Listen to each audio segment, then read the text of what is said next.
Malemgi mafam amatada laitaba yamna ngakpa thodok amada class 1 dagi 5 fawba laiba irong makha primary madrasada subnagi ka amakhaktada classroom amadi staff room oiri masigi sumathakta oja ani khaktana mahiroi shingda mahi tambiduna leiramle hairi kumjali singani nipan dagi pangal students organization PSO Manipurna afaba mahiroi puthoksi afaba kunai oihansi haiba hiramda chatharakba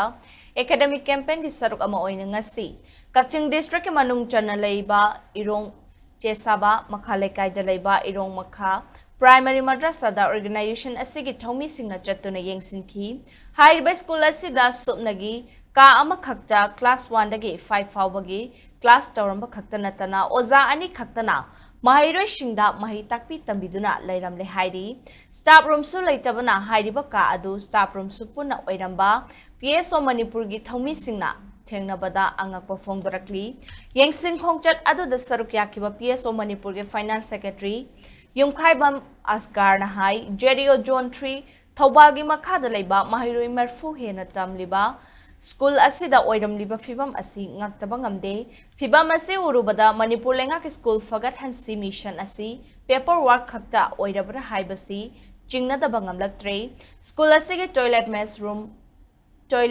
mashroom na chingba amata leiramde Manipur gi governor mari leinaba education is dishi kakchingna athubada micheng changbiu athuba matamda awat pa oja sing tharak pagaloinana school asigi awat apa khudingmak pibidrabadi tongan ba khongjang sing changsilakani haina yumkhaibam askarna mari leinaba singge pukning chingsilakli Irong primary madrasa school asida mahiroi marfu hena mahi tamliba asida sumlagi oja ani khak leiramba asi angak po phawi PSO na 2008 tagi lamdam asida afaba education purakna ba phalau kaya lawrabasu matam gi lengak pairiba amadi department asida leiriba asau asang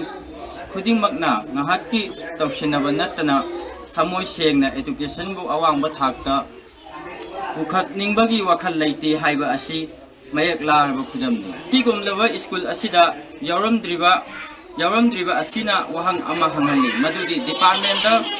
leiriba asau asang sing suknagi thika tawba nungaibagi mafam building construction tawrabra haiba wahang asini atuba matamda award oja sing tharpaga loinana school asigi award pa khudingmak education department na pibidrabadi tongan ba khongjang sing sangselakani ngasigi paliba government asisu yengjinba khitang wat pagi nami matai aduna maramorega